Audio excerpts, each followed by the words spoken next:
सरस्वती नमस्तुभ्यं वरदे कामरूपिणी विद्यारंभं करिष्यामि सिद्धिर्भवतु मे सदा। द्वादशांग जिनवानी माता की जय। सत्संख्या योग द्वार ग्रंथराज की जय। मुनि श्री प्रणम्य सागर जी महाराज की जय। अढ़ाई दीप में विराजमान सभी आचार्य उपाध्याय सर्व साधु के चरणों में नमोस्तु नमोस्तु नमोस्तु। सभी हरिका माता जी के चरणों में बंदामी बंदामी बंदामी। सभी छुल्लक छुल्लिका यलक के चरणों में इच्छामी इच्छामी इच्छामी। सभी प्रतिमा के धारी के चरणों में ग्रुप में विराजमान अंजना जी के चरणों में वंदना वंदना वंदना। पूज्य बाबूजी, निमिचंद भाई साहब, राव भाभी और भी जो पूज्य जन हैं सभी का सादर चरण स्पर्श, सभी से सादर जय जीवन। हम लोग तत्वार सूत्र उमा स्वामी जी के द्वारा रचित पहले अध्याय का 8वां सूत्र सत्संख्या क्षेत्र स्पर्शन के सूत्र पर, इस सूत्र पर मुनि श्री प्रणम्य सागर जी ने धवला पुस्तक से अनुयोग द्वार नामक ग्रंथ राज में विवेचन किया है।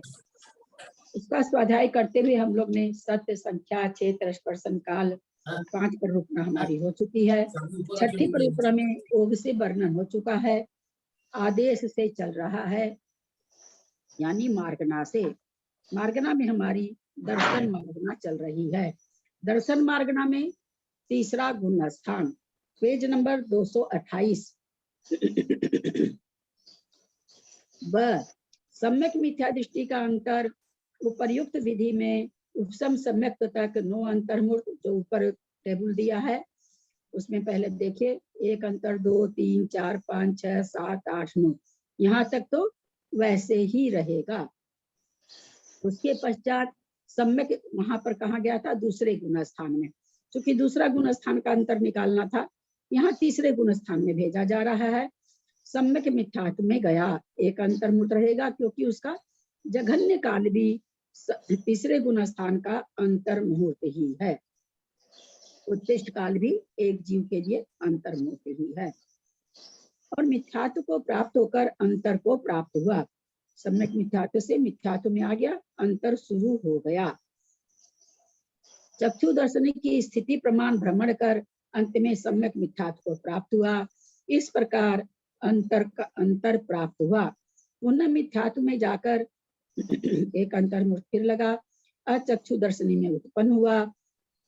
इस प्रकार 12 अंतर्मुहूर्त से कम 2000 सागर अंतर आता है।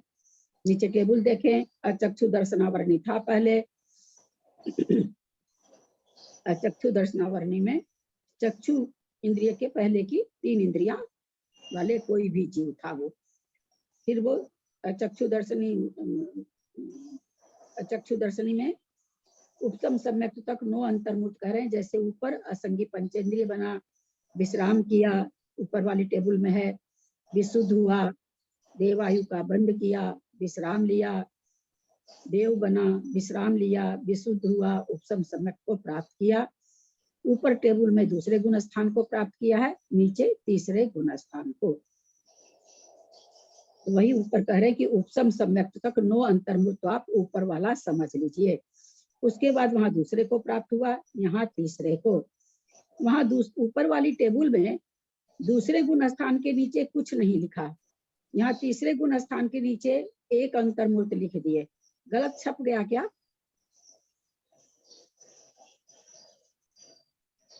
प्रिंट गलत है क्या?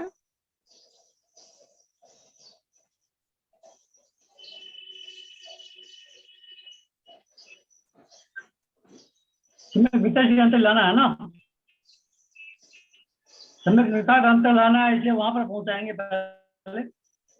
मेरा यहाँ यह प्रश्न है, ऊपर की टेबल में उपसम सम्यक के बाद वो साधन दूसरे गुण स्थान में लाए। दूसरा गुण स्थान जहाँ लिखा है वहां नीचे उन्होंने अंतर्मुहूर्त नहीं लिखा।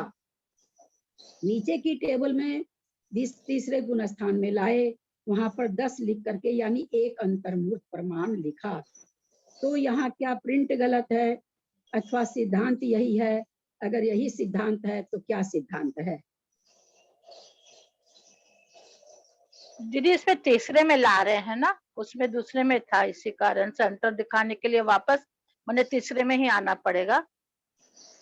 हम वो नहीं पूछ रहे हैं, तीसरे में आना पड़ेगा तो तीसरे का अंतर बता रहे हैं, तो तीसरे में तो लाना ही होगा। यहाँ तीसरे के नीचे एक अंतर्मूर्त लिख रहे हैं, दूसरे गुण स्थान के नीचे नहीं लिखे, वो हम पूछना चाह रहे हैं, क्यों? आप लोग दोनों टेबल खूब ध्यान से देखिए। हम लोगों को इसका उत्तर तुरंत आना चाहिए। मेरे प्रश्न पूछने में गलती, मतलब हो सकता है ठीक नहीं हो रहा, मैं फिर से खुलासा कर रही हूँ। ऊपर वाली टेबल में घूमते घूमते घूमते घूमते आया, है ना, देवायु में आया, देवायु में आकर के वो उपसम सम्यक को प्राप्त किया, और फिर उपसम सम्यक के काल के बाद वो दूसरे गुणस्थान में आ गया। दूसरे गुणस्थान का दिखाना था, अंतर आ गया। यहाँ तक तो कोई ये नहीं है। नीचे वाले में क्या है, ठीक वैसे ही नो अंतर्मूर्त लगा, असंगी से देवायु को बांधा, देवायु को बांध करके उपसम सम्यक को प्राप्त किया, और फिर वो तीसरे गुणस्थान में आया। नीचे की टेबल में है ना, उपसम सम्यक तक नो अंतर्मूर्त, फिर क्या लिखे, पूर्वोक्त, यानी ऊपर जो बताए गए हैं, ऊपर भी उपसम सम्यक तक नो अंतर्मूर्त है, तो ये व्याख्यान तो वैसा का वैसा हो गया। अब नौ अंतर्मूर्त के बाद में वहां दूसरे गुणस्थान में भेज रहे हैं, वहां दूसरा गुणस्थान जो लिखा हुआ है उसके नीचे इन्होंने अंतर्मूर्त नहीं लिखा, और यहाँ तीसरे गुणस्थान में भेज रहे हैं। तो नीचे वाली टेबल में तो आप देख रहे होंगे संख्या 10 लिखी हुई है, यानी ये कह रहे हैं कि एक अंतर्मूर्त वहां पर लगा। मैं यहाँ ये पूछना चाह रही हूँ कि इसमें क्या रहस्य है, प्रिंट गलत है या सिद्धांत है, तो सिद्धांत क्या है? अभी मैंने जबकि तुरंत अभी मैंने काल बताते हुए ऊपर बताया भी है, एक सेंटेंस में बोली भी थी। सासाधन का समय तो दीदी ऐसे भी एक जघन्य और उत्कृष्ट एक समय और 6 आवली होता, तो उसको अंतर्मुहूर्त थोड़ी बोलेंगे। नहीं, वो आपने बहुत अच्छा पकड़ा। नहीं, 6 आवली में तो बहुत अंतर्मुहूर्त होते हैं, क्योंकि बहुत हाँ, लेकिन वहां पर जरूरी नहीं है कि वो उतना रहे, है ना, इसलिए उसके नीचे सब कोई अपने को म्यूट करें। जेठी भाई साहब, आपके यहाँ से आवाज बहुत आती है, ध्यान दीजिए। कितनी हीरा जी ने पकड़ा, जबकि कभी नहीं बोलती हैं, लेकिन फिर भी उन्होंने मतलब 75% उत्तर उन्होंने दे ही दिया। क्या कह रहे कि द्वितीय गुण स्थान के नीचे समय नहीं लिखा, तो उन्होंने कहा कि अंतर्मूर्त नहीं लगता है, वो चीज बस उनकी गलत हुई। यहाँ तो कई अंतर्मूर्त, आवली में तो हम जानते हैं एक आवली के बाद अंतर्मूर्त शुरू हो जाता है, तो एक आवली एक समय, एक आवली 2 समय, एक आवली 3 समय, एक आवली 4 समय, कितना समय, असंख्यात। तो उतने भेद बन गए, एक आवली से लेके 2 आवली तक में उतने भेद बन गए साधन के। मेरी बात समझना चाह रहे हैं? मेरे पास 1 से लेके 100 रुपया है, हम कह रहे हैं कि भाई 10 रुपया के बाद जिसके पास रुपया होगा इस क्लास में वही बैठेगा। तो भाई जिसके पास 100 है तो 10 के बाद 11 से लेके 100 तक है वो, और जिसके पास 200 का नोट है उसके पास भी है, जिसके पास 1000 का नोट है उसके पास भी है। तो 6 आवली तक वाला भी बैठेगा। 6 आवली में तो अंतर्मूर्त बहुत हो गए। कैसे हो गए कि जैसे एक 10 के बाद 11 का भी नोट हो गया, 12 का भी हो गया, 13, सभी तो क्वालिफाई कर गए ना। तो उसी तरह एक आवली से दूसरी आवली में असंख्यात समय होते हैं, तो वहां पर भेद कितने बन जाएंगे, एक आवली से दूसरी आवली तक में ही असंख्यात भेद बन जाएंगे। 6 आवली तो बहुत बड़ी हो गई, 6 आवली उत्कृष्ट समय है साधन का, तो बहुत सारा विकल्प बन गया, एक आवली से शुरू हो जाता है। तो यहाँ क्यों नहीं दिया, क्योंकि यहाँ पर कोई निश्चित समय नहीं है। कोई का 1 आवली लग रहा, कोई का 2 आवली लग रहा, कोई का 1 आवली 3 समय लग रहा, ऐसा कोई निश्चित समय नहीं है। तो इन्होंने द्वितीय गुण स्थान लिख करके छोड़ दिया कि वहां पर भाई जिसका जितना समय लगे। तीसरे गुण स्थान के नीचे अंतर्मूर्त इसलिए लिख दिया कि तीसरे गुण स्थान का काल अंतर्मूर्त है ही, जघन्य भी उत्कृष्ट भी। जघन्य में 1 आवली 1 समय हो जाएगा, उत्कृष्ट में पूरा अंतर्मूर्त हो जाएगा। सॉरी, जघन्य में 1 समय 2 समय, जो 1 आवली 1 समय से अंतर्मूर्त चालू होता है, उसके बाद 1 आवली 2 समय, जहां तक अंतर्मूर्त 48 मिनट तक होता है, तो वहां तक भी रह सकता है। इसका जघन्य भी अंतर्मूर्त, तो इसलिए इसके नीचे अंतर्मूर्त लिख दिया, क्योंकि इसका फिक्स है समय अंतर्मूर्त। अंतर्मूर्त में कितना भी हो अलग बात है, पर इसका समय फिक्स नहीं है दूसरे गुण स्थान का। कोई एक समय शेष रहने पर आ जाता है, कोई 2 समय शेष रहने पर आ जाता है, कोई 3 समय शेष रहने पर आ जाता है, और एक आवली में असंख्यात समय। हाँ, फिर 6 आवली में तो बहुत भेद हो गए ना, तो इसलिए इसका समय फिक्स नहीं है दूसरे गुण स्थान का, तो वहां कैसे समय लिखे? वो लिख नहीं सकते हैं। और इसका तो समय फिक्स है तीसरे गुण स्थान का, इसलिए यहाँ पर एक अंतर्मूर्त लिख दिया। आप लोगों को समझ में आया कि नहीं? मैं इतना कोशिश करती हूँ, गला फाड़ती हूँ समझ में आ रहा कि नहीं आ रहा? नहीं आया दीदी, समझ में आया दीदी, आया। बाबूजी पकड़े क्या हम जो बताना चाह रहे हैं? नहीं, मैं ये कहता हूँ दूसरे गुण स्थान से तो आया ही नहीं वो, तो क्या बात करते हैं हम लोग? मैं ये थोड़ी पूछी बाबूजी कि वो दूसरे गुण स्थान में, मैं यहाँ ये केवल जानना चाह रही थी कि ऊपर के टेबल में वो दूसरे गुण स्थान में पहुंचाए, वहां पर उन्होंने नीचे कोई समय नहीं लिखा है ना, और यहाँ जब तीसरे गुण स्थान में पहुंचा रहे हैं नीचे की टेबल में, तो उन्होंने एक अंतर्मूर्त लिख दिया। तो मैं ये जानना चाह रही थी कि वहां समय क्यों नहीं दिया, यहाँ समय क्यों दे दिया, यहाँ अंतर्मूर्त क्यों दे दिया तीसरे गुण स्थान में? तो चूंकि तीसरे गुण स्थान में नियम से अंतर्मूर्त रहेगा, इसलिए इन्होंने अंतर्मूर्त दे दिया। वहां भी 6 आवली तो बहुत अंतर्मूर्त होते हैं, पर जरूरी नहीं है कि कोई 6 आवली रहेगा। एक आवली में असंख्यात समय, एक आवली में कोई 2 समय शेष रहने पर आ रहा, कोई 3 समय शेष रहने पर आ रहा, तो यहाँ पर वो कैसे लिखते? इनके पास लिखने के लिए कोई विकल्प ही नहीं ना, बहुत सारे असंख्यात विकल्प हैं। बात समझ रहे बाबूजी? सासाधन गुण स्थान में आने के विकल्प असंख्यात हैं। कैसे असंख्यात हैं? इन्होंने कहा एक समय से लेके 6 आवली, कितना काल शेष रहने पर सासाधन को प्राप्त होता है। अब एक समय से लेके 6 आवली में कितने विकल्प बनेंगे? अपने कई दिन से इस चीज को समझ रहे हैं। एक आवली में असंख्यात समय, तो एक आवली में असंख्यात भेद हो गया, विकल्प हो गया। 6 आवली में तो 6 गुना असंख्यात भेद हो गया। समझ आया बाबूजी? उतने विकल्प हो गए, तो इसलिए यहाँ पर दूसरे गुण स्थान के नीचे इन्होंने कोई समय नहीं दिया। यद्यपि अंतर्मूर्त से बड़ा है इसका समय, अगर कोई 2 आवली शेष रहने पर आता है तो, लेकिन चूंकि फिक्स नहीं है इसलिए यहाँ पर इन्होंने समय नहीं दिया। कोई एक समय में आया, कोई 2 समय में आया, और यहाँ पर तीसरे गुण स्थान का काल फिक्स है, अंतर्मूर्त, इसलिए इन्होंने यहाँ पर एक अंतर्मूर्त दे दिया। जो भाई जो बिल्कुल जागरूक है उन लोग को सबको समझ में आई कि नहीं बात? हाँ ठीक है, आप बोलिए। वहाँ ऊपर में क्यों नहीं दिए, ये बात तो ये हुआ गया। ठीक है, हाँ मैं यही पूछना चाह रही थी, वहाँ दूसरे गुण स्थान के नीचे समय क्यों नहीं बता रहे? कहीं प्रिंट तो गलत नहीं है? वही पूछना चाह रही थी कि तीसरे के नीचे तो अंतर्मूर्त दे दिए और दूसरे के नीचे कोई समय नहीं दिए, तो छूट गया क्या वहां पर? तो चूंकि तीसरे गुण स्थान का फिक्स है काल, दूसरे गुण स्थान के असंख्यात भेद हैं, इसलिए वहां पर नहीं दिया गया। ठीक है। जो भी एक्टिव मेंबर हैं, आप लोग को समझ में आया कि नहीं? मैं सासाधन गुण स्थान ऑलरेडी बहुत उलझा हुआ गुण स्थान है, मैं हर बार व्याख्या इसकी कर रही हूँ, जहां भी जो भी संभव होता है। आप लोग को समझ में आ रहा है कि नहीं? मैं तो पूरी मेहनत कर रही हूँ, फिर भी आप लोग को नहीं समझ में आता है, तो क्या नहीं समझ में आता आप लोग पूछेंगे तब तो मैं खुलासा करूंगी। मैं तो अपने हिसाब से खुलासा कर देती हूँ, लेकिन आप लोग को जो पॉइंट नहीं समझ में आ रहा है उस पॉइंट को आप हाईलाइट करेंगे तो मैं उसको और समझा सकूंगी। इसलिए मेरा सबसे कहना है कि जिसको नहीं समझ में आए वो बिल्कुल संकोच त्याग करके पूछे।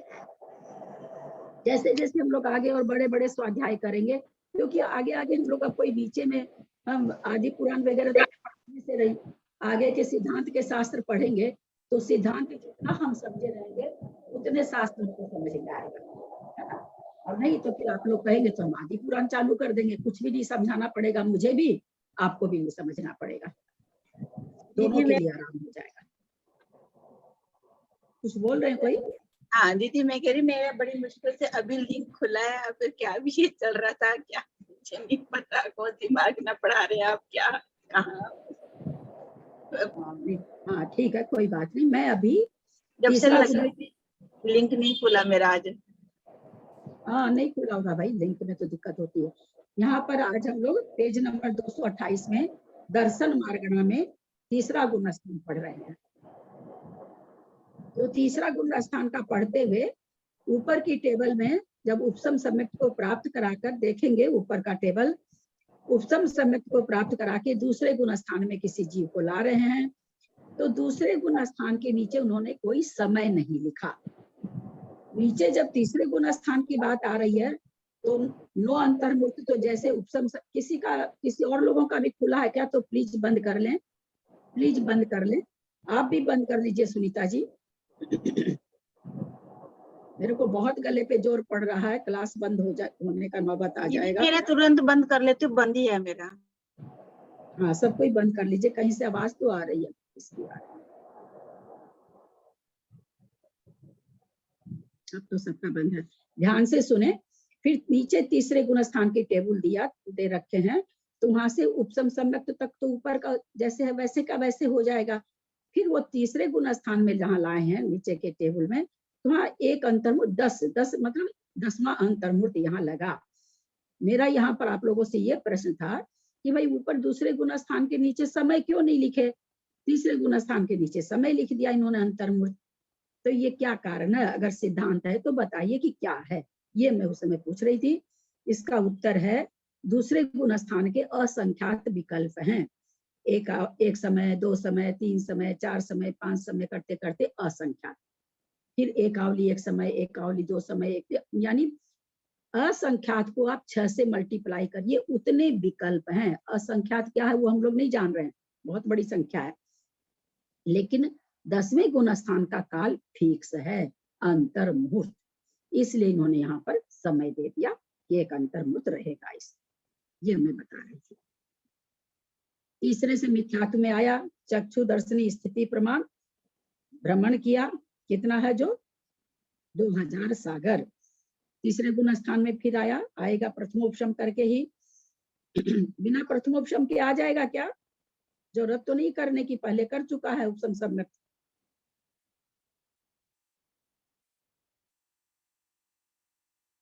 यहाँ पर चक्षु दर्शनी के बाद जब वापस वो पंचेंद्रिय मनुष्य बना, चक्षु दर्शनी बना, तो चक्षु दर्शनी तो चारों पर्याय में होते हैं, तो यहाँ पर फिर वो प्रथमोपशम प्राप्त करेगा क्या? कि पहले से तीसरे में से आता ही है, पहले से तीसरे में, तो पहले से तीसरे में आ जाएगा। क्या होगा दीदी? प्रथमोपशम करेगा, मैंने ये लिखा है अपने नोट में। हाँ, क्यों करेगा ये बताइए? क्योंकि उसको दीदी मिथ्यात्व से आ रहा है ना, तो उसको कम से कम अपनी विशुद्धि बढ़ाते हुए उसको माने दर्शन मोहनीय का तो उसको करना ही पड़ेगा ना टुकड़ा। तो ये इसका उत्तर नहीं है बाबूजी, क्यों करा? बहुत इजी उत्तर है। अब उसमें सत्ता ही नहीं है, अब उसमें सत्ता ही नहीं है। अब उसके पास सत्ता ही नहीं है। कितना लंबा काल भ्रमण किया, उद्वेलना हो गई सम्यक प्रकृति की। बाहर चले जाइए ना। सम्यक प्रकृति की, सम्यक मिथ्यात्व प्रकृति की उद्वेलना होकर के मिथ्यात्व रूप बन गई। उसके पास सत्ता ही नहीं है, तो कहाँ से उदय में लाएगा? इसलिए उसको प्रथमोपशम करना पड़ रहा है।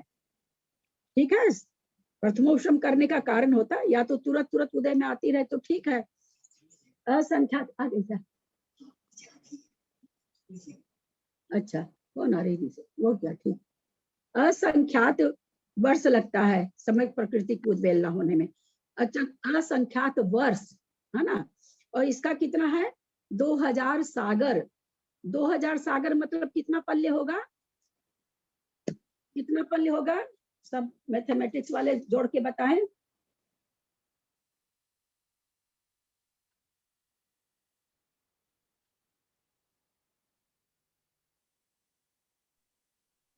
पल्य का असंख्यातवा भाग। पल्ले का असंख्यातवां भाग हम थोड़ी बोल रहे हैं आपसे। 2000 सागर में कितने पल्ले होंगे?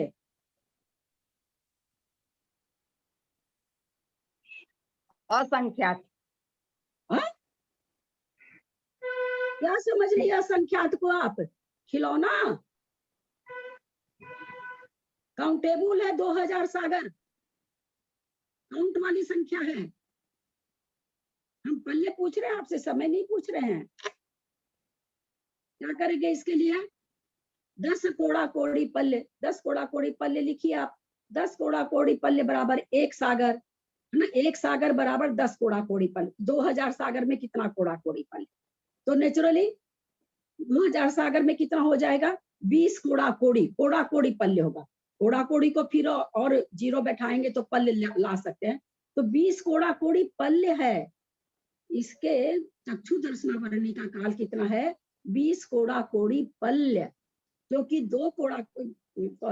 10 कोड़ा कोड़ी का एक पल्ले, एक सागर होता है। तो 2000 सागर का कितना हो जाएगा?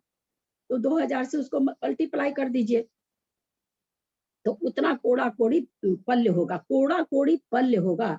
और यहाँ क्या है? पल्य का असंख्यात्मक भाग। तो कब की हो गई उद्वेलना?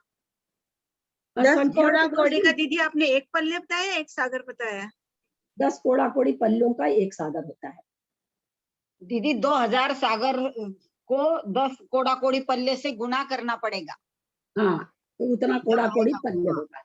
हाँ, जैसे इस 10 कोड़ा कोड़ी में मेरी समझ में 7 सुनना होगा क्या?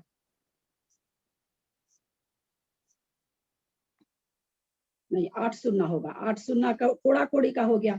2000 का 3 सुनना और 2 कर दीजिए उसको, तो इतना कोड़ा कोड़ी पल्य होगा। यानी 11, 2 पर 11 सुनना करिए, शून्य करिए, जीरो करिए, उतना कोड़ा कोड़ी पल्य होगा। चक्षु दर्शनावरणी का काल भटकने का, अगर कोई चक्षु दर्शनावरणी बनता रहे लगातार तो कितने समय तक बनेगा? 2 के। दीदी आप म्यूट हो गए हो। दीदी आपकी आवाज नहीं आ रही है।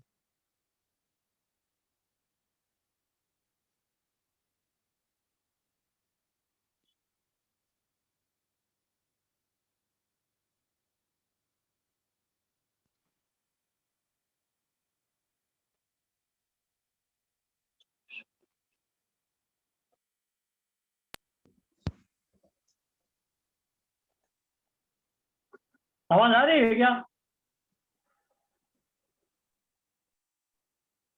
नहीं आ रही है। नहीं आ रही आवाज।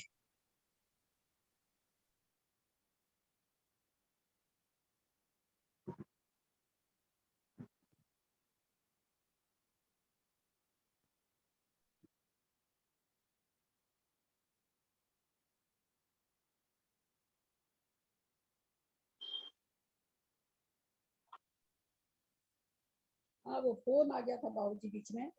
आवाज आ रही है अब? आ रही है दीदी, आ रही है। तो हम लोग यहाँ क्या समझ रहे हैं? हम 2000 सागर को, तो 2000 सागर में कितने पल्ले हो गए ये हम समझने की कोशिश कर रहे हैं। तो 10 कोड़ा कोड़ी पल्लों का एक सागर होता है, या कहिए एक सागर में 10 कोड़ा कोड़ी पल्ले, तो 2000 सागर में कितना कोड़ा कोड़ी पल्ले होगा? कोड़ा कोड़ी पल्ले को फिर आप कोड़ा कोड़ी का सुन्ना बैठा देंगे तो खाली पल्ले भी आ जाएगा। तो इतना पल्ले है ना? 2 के ऊपर 11 जीरो डालिए, उतना कोड़ा कोड़ी पल्ले है। और उद्वेलना होने में कितना समय लगता है? असंख्यात वर्ष लगता है ना? असंख्यात पल्ले या सागर नहीं लगता, असंख्यात वर्ष लगता है। पल्ले, एक पल्ले का असंख्यातवां भाग लगता है। और यहाँ कितना है? 2 के ऊपर 11 जीरो, उतना कोड़ा कोड़ी पल्ले।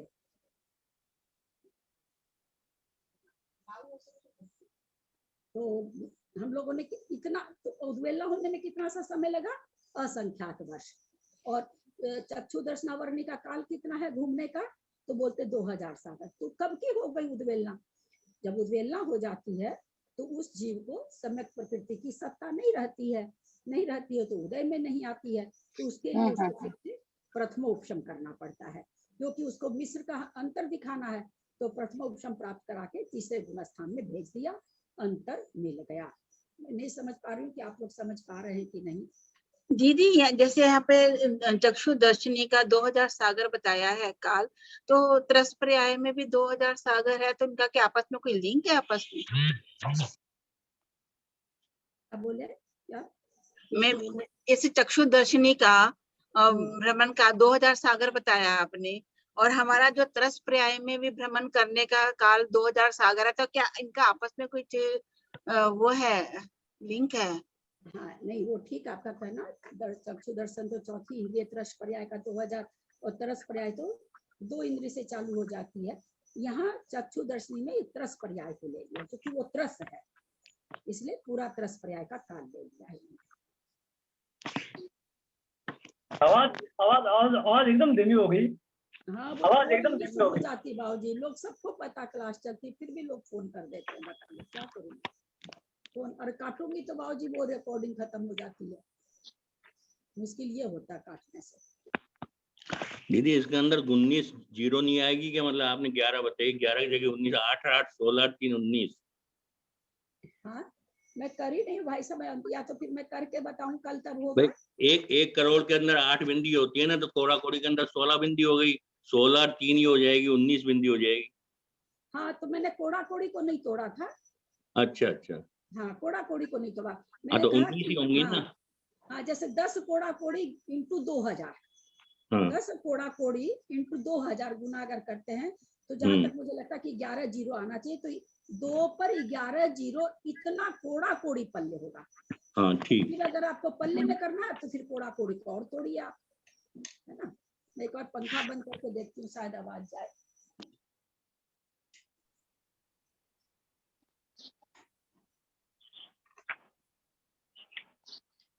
समझ में आई बात सबको? आगे चलूं? जी दीदी समझ में आया है। हीरा जी, हाँ। हीरा जी, आप समझ गए होंगे आपने जो कहा। हाँ दीदी समझ गई। हाँ, चूंकि उसका भ्रमण का पीरियड बहुत बड़ा लंबा है, उसी बीच में उसकी जो है प्रकृति वो सत्ता में रहती नहीं है, तो फिर वो प्रथमोषम करके उसमें आ जाता है। यही आंसर होगा ना दीदी? हाँ, वो प्रकृति की सत्ता बनाता है, तो हाँ। सत्ता बनाता तब आ पाता, तो प्रकृति की सत्ता बनाने के लिए प्रथमोपशम करना ही पड़ता है। ठीक है, चले। हाँ 122/5 असंयत सम्यक दृष्टाद्य परमंतानां नाना जीवापेक्षा नास्त्यंतरम। चक्षुर्दर्शनी में असंयत सम्यक दृष्टि से लेकर अप्रमत संयत तक प्रत्येक गुण स्थान का नाना जीवों की अपेक्षा अंतर नहीं है, क्योंकि हमेशा पाए जाता है। चौथा से लेकर के 7वें गुण स्थानवर्ती जीव हमेशा ही पाए जाते हैं, सांतर मार्गणा नहीं है। एक जीवन प्रति जघन्य न अंतर्मूर्त है, इन्हीं का एक जीव की अपेक्षा जघन्य अंतर अंतर्मूर्त है।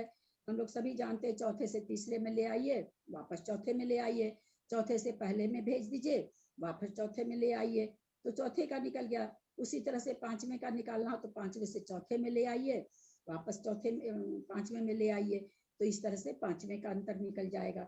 और फिर 6ठे 7वें का तो मुनि महाराज आते ही जाते रहते हैं, तो उनका भी हम अंतर समझ चुके हैं कि 7वें से 6ठे में आया, 6ठे से वापस 7वें में गया, 7वें का अंतर निकल गया। और 6ठे का भी हम लोग समझ रखे हैं कि 7वें से 6ठे में जाके 7वें में आया, 7वें का अंतर 6ठे से 7वें में जाकर पुनः 6ठे में आता है, तो 6ठे गुण स्थान का अंतर। इस तरह से जघन्य अंतर तो इन लोग का नीचे नीचे भेज के अथवा ऊपर भेज के वापस बुला लेने से हो जाता है। अब कहते हैं दर्शन मार्गणा चल रही है, मार्गणा हमेशा बनाए रखेंगे ध्यान दिमाग में। उत्कर्षेण दोष आग्रोपम सहस्रे देशों ने, इन्हीं का उत्कृष्ट अंतर कुछ कम 2000 सागर प्रमाण है।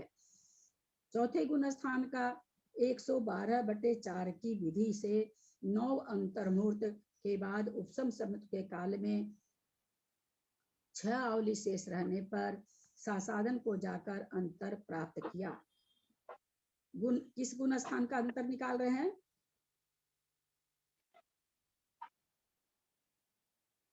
चौथे गुण स्थान का असंयत। चौथे गुण स्थान का, तो ये उपसम सम्यक के काल से 6 आवली शेष रहने पर फिर कहते हैं अंतर शुरू हो गया।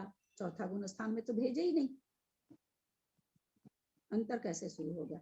चौथे में भेज के चौथे से बाहर निकालते, फिर घुमाते, फिर लाते, तब अंतर शुरू होता ना। तो यहाँ पर तो ये कह रहे हैं उपसम शब्द के काल में 6 आवली शेष रहने पर सासाधन में जाकर अंतर को प्राप्त हुआ। चौथे गुण स्थान में तो लाए ही नहीं है।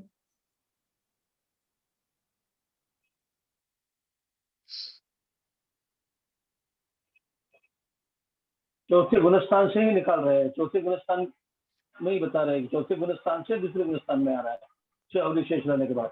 वो तो उपसम सम्यक तो उससे कह रहे हैं। उपसम सम्यक तो चौथा गुणस्थान है ना। बहुत सुंदर उत्तर। उत्तम सम्यक अगर कोई देश संयम नहीं ले रखा है, अगर कोई मुनि है, नहीं है, तो चौथा गुण स्थान नियम से होता है।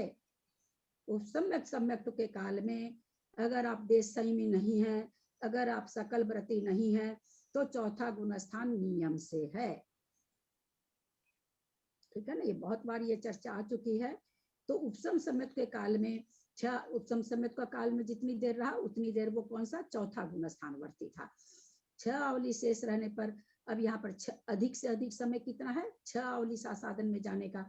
इससे ज्यादा समय शेष रहने पर तो कोई जा नहीं सकता, क्योंकि अंतर बड़ा बताना है। तो 6 अवली पहले उसको सासाधन को प्राप्त करा दिए, चौथे गुण स्थान से बाहर कर दिए।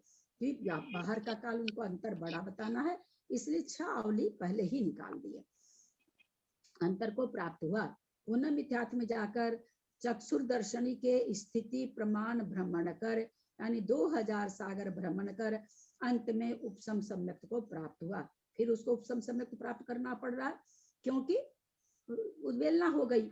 उपसम सम्यक को प्राप्त करना चौथा गुण स्थान है, चौथे गुण स्थान का अंतर बता रहे हैं। तो इस तरह से ये अंतर आ गया, प्राप्त हो गया। पहला उपसम से छोड़ के दूसरे बार उपसम प्राप्त किया, चौथे गुण स्थान को छोड़ करके चौथे गुण स्थान को प्राप्त हुआ। तो इस प्रकार अंतर प्राप्त हुआ।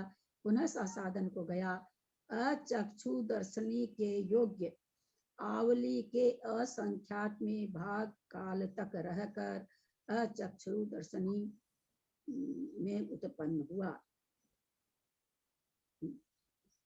अचक्षु पुनः सासाधन में गया। हाँ, इस पंक्ति का क्या मतलब हुआ, अचक्षु दर्शनी के योग्य आवली के असंख्यात में भाग काल तक रहकर, क्या मतलब हुआ बाबूजी इसका? पुनः ऊपर से पढ़ रहे हैं। ये कल भी चर्चा हुई है, कल बाबूजी ने बहुत अच्छा उत्तर दिया था। पुनः इसको पढ़ते हैं, कोई भी नहीं बोल रहे इसका मतलब समझ में नहीं आया है, इसको पुनः पढ़ा जा रहा है। 9 अंतर्मूर्त हम लोग पिछले पेज में देख लें, वहां तक 9 अंतर्मूर्त। 9 अंतर्मूर्त के बाद उपसम सम्यक के काल, 9 अंतर्मूर्त कहाँ तक है टेबल सब में, उपसम सम्यक तो प्राप्त करने तक है। उपसम सम्यक के काल में कहते हैं 6 आवली शेष रही, सासाधन को प्राप्त हो गया, चौथा गुण स्थान छूट गया। उपसम सम्यक तो चौथा गुण स्थान था। फिर कहते हैं पूरे काल चक्षु दर्शनी का जितना काल था उतना काल भ्रमण किया, 2000 सागर। फिर लास्ट पर्याय में आया चक्षु दर्शनी में और आकर के उपसम सम्यक को प्राप्त किया, चौथा गुण स्थान प्राप्त हो गया उसको। तो ये अंतर आ गया, तो अंतर समाप्त हो गया। अब आगे क्या कर रहे हैं उसको,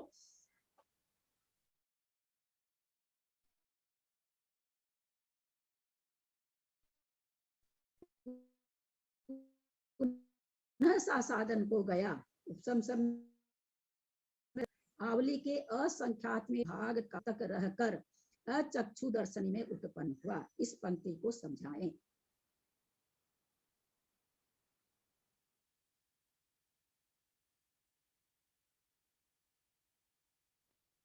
कहाँ रह रहा है वो, अचक्षु दर्शनी के योग्य आवली के असंख्यात में भाग काल तक रहकर, ये आवली के असंख्यात में भाग काल तक रहकर ये कहाँ रह रहा है, सासाधन गुण स्थान में रह रहा दीदी।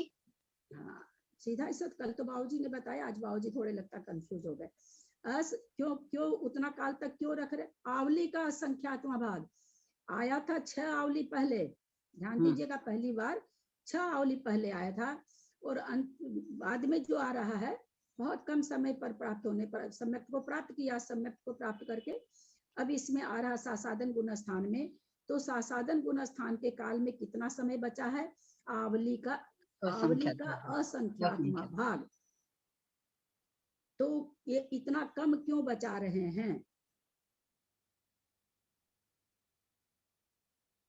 इतना इनको कहने की क्या जरूरत है कि सासाधन में गया, आवली के असंख्यात में भाग काल तक रहकर, उतने काल तक वहां रहा, जब संख्यातवां भाग बचा, असंख्यातवां भाग बचा, तब वो ऐसा क्यों लिख रहे हैं।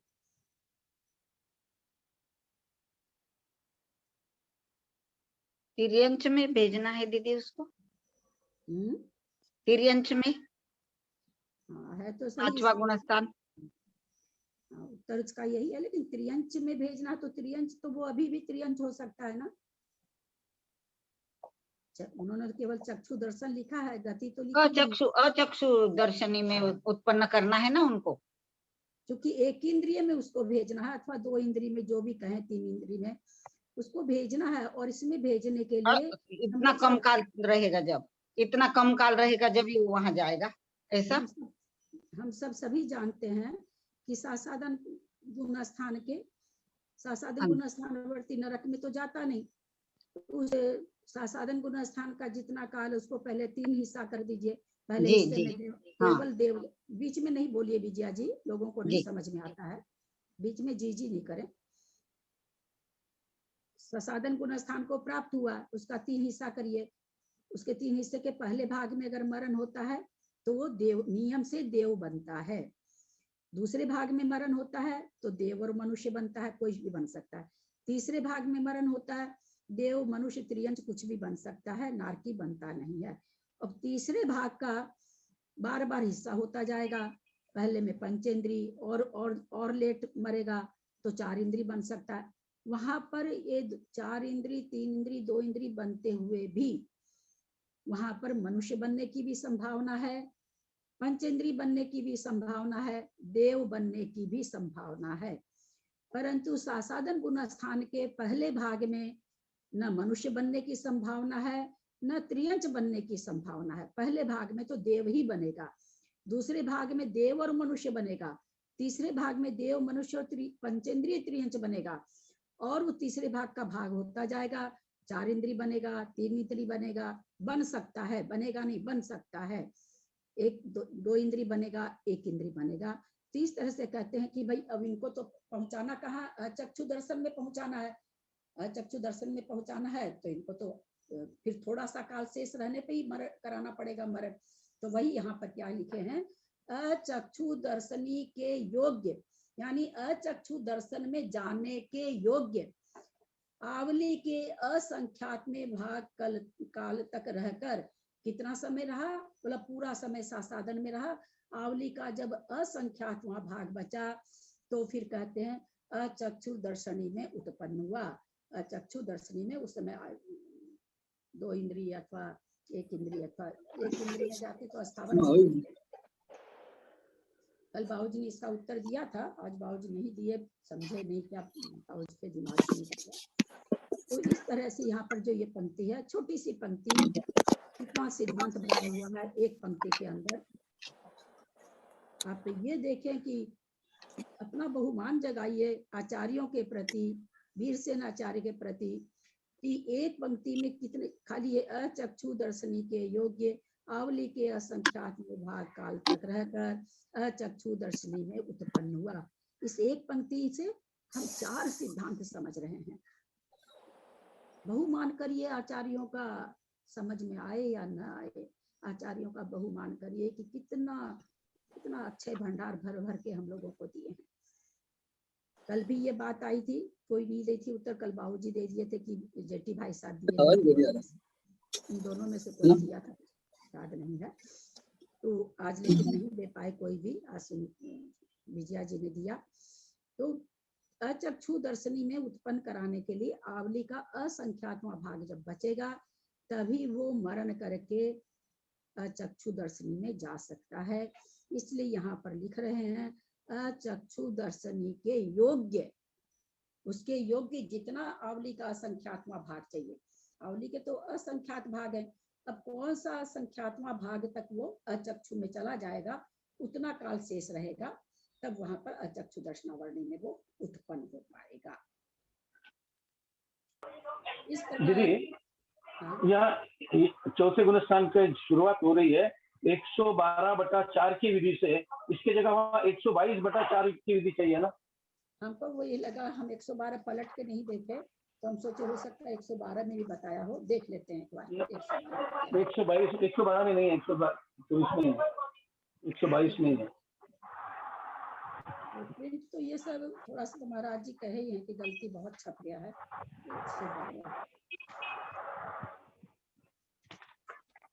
112 बटे क्या है,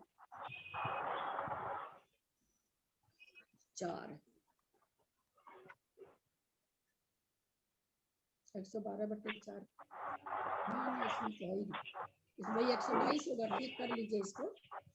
मैं सोची शायद पता नहीं इसमें है क्या। वही 122/4 होगा, ठीक कर लीजिए सब कोई। बंद कर लें, इनका भी खुला है। इस प्रकार 10 अंतर्मुख से कम और आवली के असंख्यात्मक भाग से कम अपनी स्थिति प्रमाण अंतर आता है। समझ में आया ना आवली का असंख्यात्मक भाग आप लोग को? क्योंकि आज कोई जवाब नहीं दिए, कल भी ये बात आई थी, ये चर्चा आई थी और बहुत बढ़िया से कल इसको भी कल का ऑडियो आप लोग सुनिएगा निकाल के, कल भी समझाया गया था। चौथा गुण स्थान हो गया। पांचवें गुण स्थान का अचक्षु दर्शन की स्थिति से एक जीव गर्भज पंचेंद्रिय पर्याप्त हुआ। पुनः 3 पक्ष 3 दिन और अंतर्मुहूर्त से प्रथमोपशम और संयमा संयम को एक साथ प्राप्त हुआ। कौन होगा ये 3 पक्ष 3 दिन अंतर्मुहूर्त में? देव होगा कि नारकी होगा कि त्रियंश होगा कि मनुष्य होगा? तिर्यंश होगा दीदी, तिर्यंश होगा। क्यों नहीं? देव क्यों नहीं हो सकता? नारकी क्यों नहीं हो सकता? प्रथमोपशम तो वहां भी है। देव और नारकी गर्भज नहीं है ना, या गर्भज करा रहे हैं ना। अच्छा, एक कारण ये है, और दूसरा कारण बताइए। यहाँ पर 3-4 सिद्धांत है। यहाँ पर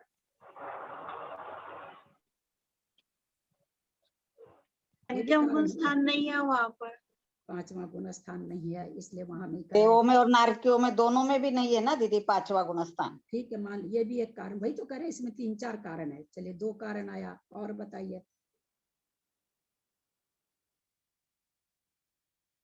चक्षु दर्शन का वो मार्गना चल रही है वहां पर, तो वो सारे पंच इंद्रिय होते हैं, तो पूरा चक्षु दर्शन तो होएगा ही ना। हाँ, तो चक्षु दर्शन होगा तभी तो कह रहे हैं ना कि देव हाँ, तो ये अब मार्गना हमारी चक्षु दर्शन की चल रही है।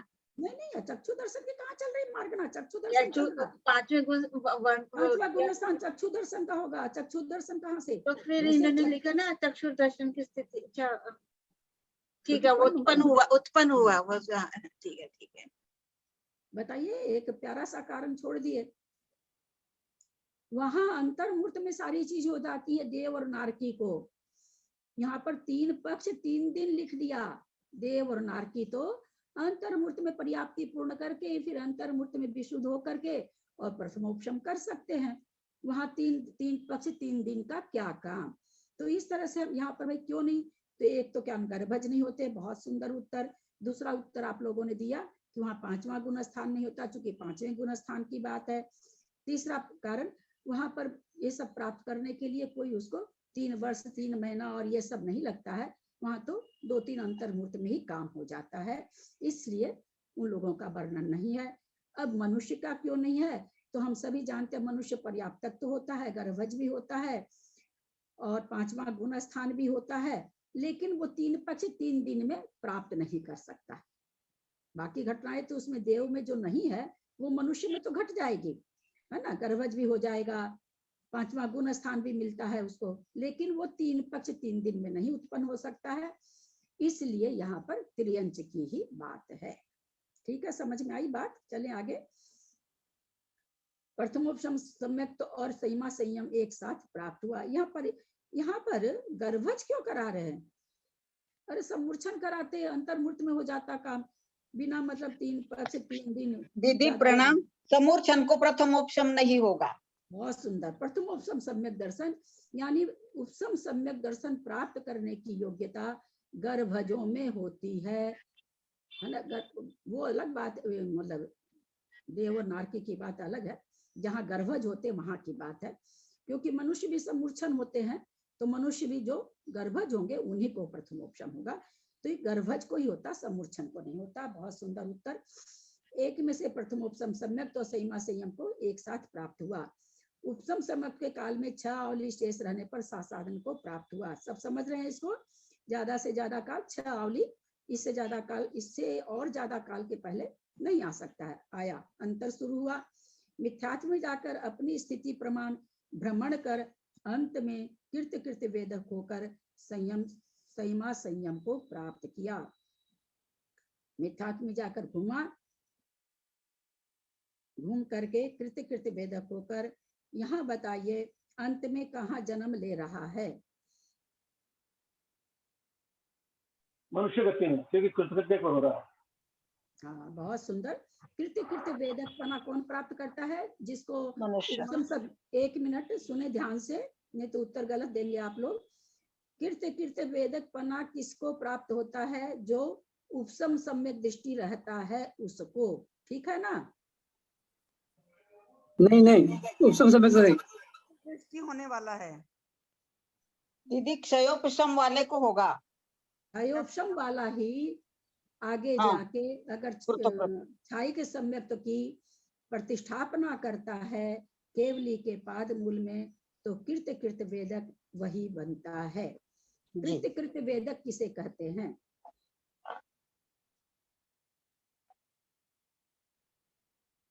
जब वो शायिक सम्यक दृष्टि को पूरा करने वाला होता है, बिल्कुल पॉइंट पे एक पॉइंट कम रह जाता है शायिक सम्यक का, और शायिक बनने वाला होता है, उसकी जो लास्ट फली है उसको कृत्य करते। ये उत्तर तो मतलब प्रवचन वाला उत्तर दे दिया। हम प्रवचन नहीं कर रहे हैं, हम एकदम एक एक समय का विवेचन कर रहे हैं, इसलिए ये उत्तर आपका सही है। लेकिन आप जिस ग्रंथ को पढ़ रहे हैं उस ग्रंथ की भाषा में उत्तर दीजिए। ये भगवान शायिक सम्यक दृष्टि के सन्मुख जीव बोलना कठिन है, वो आप नहीं बोल पा रहे हैं, इसमें कोई ताज्जुब की चीज नहीं। कृत्य कृत्य वेदक में क्या होता है? मिथ्यात्व प्रकृति को क्षय कर देता है, सम्यक मिथ्यात्व को क्षय कर देता है, सम्यक प्रकृति का बहुभाग क्षय हो जाता है, अंतिम फाली बचती है। अंतिम फाली बचने के समय में मरण हो जाता है, आयु पूरी हो जाती है। बहुत से लोगों का, मेरे से अपने ही ग्रुप में लोग बोले थे, क्या कहीं समोसरण में मरण होता है? मुझे बताएं ये मरण कहाँ हो रहा है? कहाँ ये मरण कहाँ हो रहा है? क्षायिक सम्यक दृष्टि दीदी, ये मरण समो शरण में ही होता होगा, क्योंकि वही क्षायिक प्राप्त करेगा वो। क्षायिक सम्यक दर्शन केवली और हाँ। केवली के पादमूल में करते हैं। तो जब उनके पादमूल में, यहाँ पादमूल का अंतर, पादमूल का मतलब दो कई आचार्यों का दो मत है। एक तो जैसे मान लीजिए जैसे कलकत्ता शहर में है तीर्थंकर, तो पूरा कलकत्ता शहर ही उनका पादमूल कहला जाता है। कोई कोई आचार्य कहते हैं कि नहीं समोसरण, तो दोनों ही चीज चलेगी, अपन दोनों ही मान के चलते हैं। तो ये जो हम लोग का भ्रम है कि वहां किसी का मरण हो सकता है कि नहीं, मैं नहीं कह रही, आचार्य कह रहे हैं।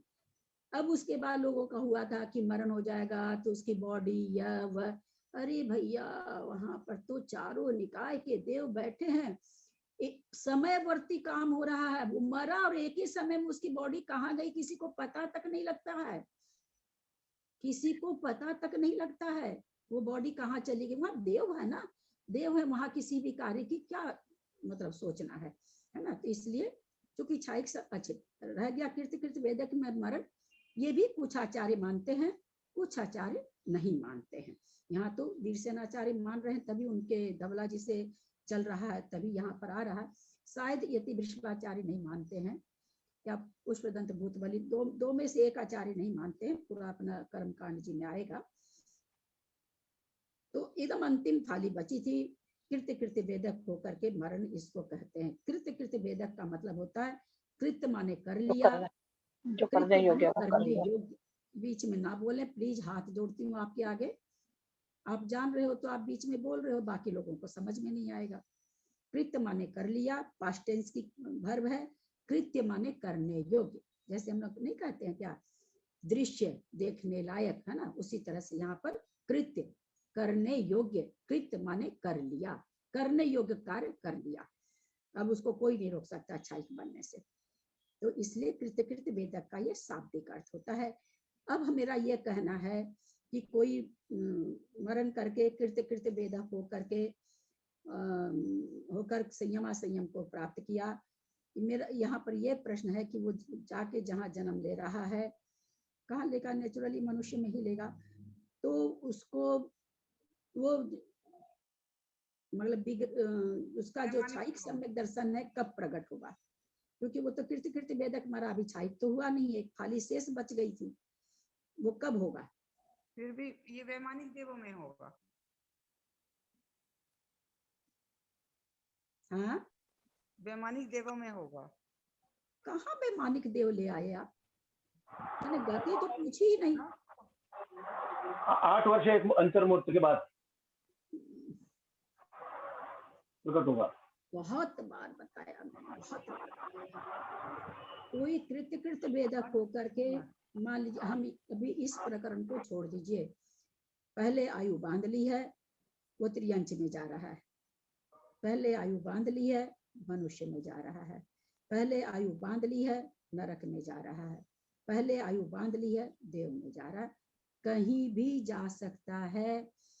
क्योंकि देश संयम लेने के लिए अगर देव आयु के अलावा 3 आयु का बंध हो जाता है तो न देश संयम प्राप्त कर सकता है, ऐसे भाव उसके नहीं बनते, न सकल संयम प्राप्त कर सकता है। लेकिन सम्यक दर्शन एक ऐसी चीज है, किसी भी गति का बंध हो जाए वो सम्यक दर्शन प्राप्त हो सकता है। हमारे सामने में राजा श्रेणिक हैं, नरक गति बांध चुके हैं, उसके बाद भी छाइक सम्यक दर्शन प्राप्त किया है। इसलिए सम्यक को प्राप्त करने के लिए गति बाधा नहीं है। यहाँ हम गति नहीं पूछ रहे हैं, यहाँ हम पर्याप्ति पूर्ण होते, पर्याप्ति पूर्ण करते, यहाँ मैं पूछ रही हूँ। चलिए एक का उत्तर आया, और लोग बताइए। बहुत बार बताया मैंने, जैसे अभी उसका बताने का कोई जरूरत नहीं है, फिर भी जहां जहां कुछ भी रेफरेंस आता है मैं सारा शास्त्र पलट देती हूँ। जितना मेरे में ज्ञान है, शास्त्र तो बहुत है, मेरे के अंदर जितना क्षयोपम है मैं उससे जुड़ा हुआ सारा चीज परोसती हूँ। तो मेरा यह प्रश्न, बाबूजी आप हैं क्या? छाइक सम्यक दृष्टि वो कब बनेगा? हम यहाँ गति नहीं ले रहे हैं। जिस गति में जाएगा, जिस गति में जाएगा उस गति में जाके छाइक सम्यक दृष्टि बन जाएगा। बाबूजी सुपार्श्वती माता जी के भक्त, उनकी किताब आराधना समुच्चय पता नहीं आप लोग कितनी बार पढ़े होंगे। अभी तो यहाँ पर ये तो मनुष्य गति में ही है और यहाँ मोक्ष होने वाला है, इसलिए यहीं पर रहेगा। वैसे बाबूजी मैंने ये पूछा, मैं कृत्य कृत्य वेदक होके मर रही हूँ, मान लीजिए मैं पुरुष हूँ और मैंने किसी भी गति को बांध लिया है, मैं छाइक सम्यक दृष्टि जिस गति में बांधे हैं उस गति में जाके वहां जाके हम करके वेदक छाइक सम्यक हो जाएंगे। बाबूजी कितनी बार बता चुके, अपर्याप्त अवस्था में ही छाइक हो जाता है। उत्पन्न होने के पहले समय में वो छाइक है। ये मैंने 20 साल पहले सुपार्श्वती माता जी की टीका आराधना समुच्चय पढ़ी थी, तब मैंने इस पर प्रश्नावली भी निकाली थी मैंने इसके ऊपर, इसी प्रश्न पर। उसको पर्याप्त होने की जरूरत नहीं है। दीदी इसको ऐसा लेंगे, दीदी इसको ऐसा लेंगे कि विग्रह गति में ही पूर्ण हो जाता है।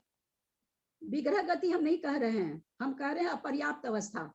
जी, अपर्याप्त अवस्था अंतर्मूर्त काल की है। विग्रह गति हो भी सकती, नहीं भी हो सकती है ना। इसलिए हमेशा उत्तर को ध्यान दिया कीजिए, विग्रह गति आप बीच में कहाँ से ले आए?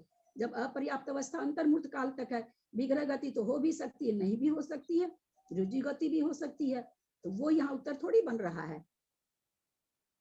इसलिए जो जिस उत्तर को उस उत्तर को वैसे ही समझे। बहुत अंतर है ना विग्रह गति और अपर्याप्त अवस्था में, तो जमीन आसमान का अंतर है। वहां अंतर्मूर्त लग रहा है पर्याप्ति पूर्ण करने में। और ये बात अगर मेरा कोई ऑडियो, दरअसल वही हो रहा है ना कि कोई सुनते नहीं है, क्या पता कितनी बार बता चुकी मैं, एक बार थोड़ी बताई हूँ। हाल फिलहाल में भी हमको याद आ रहा कि चर्चा चली थी तो मैंने कहा था अपर्याप्त अवस्था में, और किसी ने उत्तर भी दिया था उसे कि अपर्याप्त अवस्था में ही छाइक बन जाएगा। किसी ने दिया तो था, चाहे शाम की क्लास में चाहे सुबह की क्लास में। तो अपर्याप्त अवस्था में ही छाइक बन जाता है, वहां उत्पन्न होने की उसको जरूरत नहीं है। अगर मान लीजिए मनुष्य में जा रहा है, मनुष्य है, कृत्य कृत्य वेदकपना मनुष्य को मनुष्य नहीं प्राप्त होगा। कृत्य कृत्य वेदकपना कौन कौन सी गति वाले जीव प्राप्त कर सकते हैं? सिर्फ मनुष्य गति के जीव। क्यों? क्योंकि उपशम सम्यक तो या क्षारोपस्मिक सम्यक तो नवा गुण स्थान उनको ही मिलेगा ना, मनुष्य होगा वो ही। उत्तर अच्छा, आगे के गुण स्थान चढ़ सकता है ना, 7वां 8वां 9वां, तो उससे क्या लेना देना है? तो कृत्य वेदक तो 10वें गुण स्थान तक के समीप पहुंच जाता है, तो वो मनुष्य के मुनियों के क्या गलत चीज कहाँ कहाँ सुनते हैं आप लोग, क्या क्या केवली श्रुति केवली के पादुल में ही होगा ना चाइक समय दर्शन, और वो मनुष्य गति में ही है खाली। मैंने ये पूछा, देखिए कितना भ्रम है, कहाँ 10वां गुण स्थान 9वां गुण स्थान, क्यों नहीं? मैं इतना समझाने पर भी आप लोग थोड़ा सा भी मेहनत नहीं करते, बहुत तकलीफ होती है हमको। मेरा सारा गला खत्म हो रहा, लेकिन हम देख रहे हैं घूम फिर के सब वही के वही है। कैसी कैसी मान्यता बैठा करके रखे हुए, कहाँ से 10वां 9वां गुण स्थान आ गया भाई छाई के लिए? चौथे गुण कीर्ति कीर्ति वेदक पना 9वां गुण स्थान में जाके करेगा कोई? चौथे में। दीदी मुझे ऐसा लगता है कि नारकियों को छोड़कर तीनों गति वाले जीव कृत्य वेदक कर सकते हैं। आप लोग का उत्तर ढोल बजाने लायक है। आप लोग को हो सकता है मेरा कहना द्वितीयोपशम के बाद होगा ना। एक मिनट, अब एक मिनट मैं बोलूं तब चुप रहिए। यही कारण है कि किसी के कुछ भी नहीं समझ में आता है। अरे 1000 बार बोला जाता है कि छाई सम्यक्त की प्रतिष्ठापना केवल मनुष्य कर सकता है। 4 गति में मनुष्य गति होना चाहिए, साकारो उपयोगी होना चाहिए, पंचेंद्री संगी होना चाहिए। हाँ, कितनी बार आप लोग प्रवचन में ये शर्तें सुने होंगे, और आप लोग तो इस स्वाध्याय के अलावा दोपहर में भी स्वाध्याय करते हैं। आप लोग 7-7 8-8 लोग मिलके क्या करते हैं आप लोग? भाई इतनी छोटी छोटी सी बात नहीं आप लोग को ध्यान में है। नारकी छोड़ के देव कर सकते हैं। एक बार नहीं 1000 बार ये पंक्ति बोली जाती है कि कृत्य कृत्य वेदक पना कौन प्राप्त करेगा? जो छाई सम्यक, तो छाई सम्यक तो ये प्रतिष्ठापना मनुष्य छोड़ के कोई कर ही नहीं सकता। ये एक बार नहीं बोला गया, कितनी बार निष्ठापना चारों गति के जीव करते हैं। साथ में ये और बताया जाता है। ऐसा क्यों बताया जाता है कि कृत्य कृत्य होकर मरा, जिस गति में जा रहा है निष्ठापना कोई भी कर सकता है, चारों गति के जीव कर सकते हैं, परंतु प्रतिष्ठापना केवल मनुष्य गति करेगा केवली के पाद मूल में। इतने मोटे सिद्धांत जब नहीं याद है तो फिर तो मुझे लगता है कि अलौकिक गणित वगैरह या इसके आगे जो हम लोग सोच रहे हैं जीव कांड और लब्धि सार वगैरह ना, हम क्लास नहीं लेंगे ना। बहुत मेहनत पड़ रही है, कोई कुछ नहीं करता है ना। एक ही चीज को 1000 बार बताने के बाद मजा नहीं आ रहा पढ़ा के। इसी प्रश्न का उत्तर कभी तो दे देते हैं, बस वो हमको लगता है आप लोग ऐसे तीर चला देते हैं, तीर सही बैठ गया तो ठीक है, उस हिसाब में आप लोग का उत्तर रहता है। तभी ना पहले दिन उत्तर सही था, आज उत्तर गलत हो गया। पहले ही दिन में आज में फर्क आ रहा है, तो वही कर रहे हैं आप लोग, तीर चलाते हैं, तीर सही बैठ गया तो ठीक है। ऐसे में जी नहीं मजा आता है। सामने वाला इतना पीस रहा आप लोग के लिए, और आप लोग थोड़ा भी ना नहीं। ये क्लास खत्म करके अब हम सुबह की क्लास बंद करेंगे। नहीं, मेरे को मजा ही नहीं आता पढ़ा करके। छोटे छोटे प्रश्नों का उत्तर नहीं, कर्म कांड पढ़ रहे हैं, वो पढ़ रहे हैं, वो पढ़ रहे हैं, वो पढ़ रहे हैं। धरातल ही नहीं है। हवा में हम कितने भी उछल जाएं, धरातल पर तो आना ही पड़ेगा। मजा ही नहीं आता पढ़ा करके। एक बार थोड़ी बताई जाती चीज, मेरे जैसा आदमी हर जगह बताता है, कोई नहीं बताएगा। ये तो हम भी बहुत लोगों की क्लास देख चुके हैं, अटेंड कर चुके हैं हम भी। कोई नहीं बताता इतने पीछे जा करके बार बार उसी बात को बार बार। मेरा ऑडियो ईमानदारी से सुनिए, सारा ऑडियो आप लोग एक बात को कितनी बार बोले हैं। फिर अगर सच में आप लोगों में है ईमानदारी, क्योंकि जैन लोग जरा ज्यादा ईमानदार होते हैं, मैं भी जैन हूँ, तो जरा ईमानदारी से बताइएगा कि हर ये जो सिद्धांत, मोटे सिद्धांत कितनी बार बोले गए हैं, सुन करके बताइए आप लोग। कितना गलत गलत उत्तर देते हैं। पर्याप्ति के बाद होगा, नरक देव को छोड़ के तीनों, नरक को छोड़ के तीनों गति के होंगे, ऐसे ऐसे उत्तर आते हैं। वो ठीक है, वो कर्म कांड जी वाली क्लास ठीक है, खाली पढ़ के मैं माथा नहीं लगाऊंगी आप लोग से ना। ये किताब पूरी होने के बाद में मैं अलौकिक गणित चालू नहीं करने वाली हूँ। आप लोगों के पास है, आप लोग उसको ऐसे बहुमान करके रखिए। कहीं कोई उत्तर ढंग से नहीं आता, बाप रे बाप। मोटा उत्तर, बारीक उत्तर तो नहीं आए तो समझ में आता है, मोटा उत्तर नहीं आता है। जिस छाइक सम्यक दर्शन को हमको प्राप्त करना है, उसके लिए हम कुछ नहीं जानते हैं। कृत्य कृत्य वेदक होकर के मरा, संयमा संयम को प्राप्त हुआ, अंतर प्राप्त हुआ, पुनः अप्रमत संयत हुआ, प्रमत संयत हुआ, फिर छपक सेने के योग अप्रमत हुआ। इसके आगे के 6 अंतर्मुहूर्त और जोड़ना। इस तरह 3 पक्ष 3 दिन 48 दिन और 12 अंतर्मुहूर्त से कम 2000 सागर प्रमाण अंतर आता है। चक्षु दर्शनी का 5वें गुण स्थान का अंतर मुनिश्री ने बताया। टेबल देखें, चक्षु दर्शनावरणी था, गर्भज पर्याप्तक हुआ, पंचेंद्रिय पर्याप्तक हुआ, प्रथमोपशम प्राप्त किया, साथ में 5वां गुणस्थान भी प्राप्त किया। सासाधन गुणस्थान में आया, मिथ्यात्व को प्राप्त हुआ। सासाधन में आते ही अंतर शुरू हो गया 5वें गुणस्थान का। स्थिति प्रमाण घुमा, कितनी स्थिति प्रमाण? 2000 सागर प्रमाण घुमा चक्षु दर्शनावरणी में।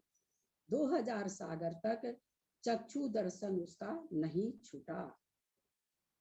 मनुष्य में उत्पन्न हुआ, मनुष्य में ही उत्पन्न कराना पड़ेगा, क्योंकि उसको कृत्य कृत्य वेदक बनना है। कृत्य कृत्य वेदक बनता है मनुष्य गति में ही। 5वां गुणस्थान प्राप्त किया, अंतर समाप्त हुआ। 7वां छठा श्रेणी के योग 7वां, 6 मुहूर्त लगे और मोक्ष चला गया। यहाँ इस तरह से बता रहे हैं। यहाँ प्रारंभ में गर्भज जीव में उत्पन्न कराया है, समूर्छन में नहीं, क्योंकि उनमें प्रथमोपशम सम्यक की उत्पत्ति नहीं होती। आप लोग अगर कुछ भी मेहनत नहीं करेंगे तो मैं आप लोगों से क्षमा चाहूंगी, आप लोगों को बुरा लग सकता है, लेकिन मैं नहीं, क्लास लेने में मैं असमर्थ हूँ। मैं एक ही बात को 200, 400 बार समझा चुकी हूँ। शाम को भी आता है ऐसा कोई प्रकरण तो शाम को भी बोल देती हूँ, मेरा स्वभाव वैसा बन गया, खाली इसीलिए कि आप लोग को याद हो जाए। मोटे मोटे सिद्धांत आप लोग कोई भी सही नहीं बोलते हैं, कोई जो बोलता है गलती कर। तो इतना मेरे पास थोड़ी, मेरा तो खुद का सारी चीज छूटती है तो मैं, और अलौकिक गणित के लिए तो मेरे को फिर वही 4-4 घंटा खुद को पढ़ना पड़ेगा, तब मैं आप लोगों को थोड़ा परोस पाऊंगी, थोड़ा। तो किस लिए फिर इतनी मेहनत करना, इसलिए माफी मांगूंगी आप लोगों से, मैं नहीं कर पाऊंगी। किसी का भी उत्तर एक भी कोई दे देता ना सही उत्तर तो मेरा मन ठीक हो जाता है। कोई नहीं यार, सभी एकदम मेरे को टेकन फॉर ग्रांटेड ले रहे हैं एकदम। बड़ी मजा आता पढ़ा। इतना समय मैं भी कलकत्ता में हूँ, कलकत्ता में रहते हुए मेरे को बहुत काम भी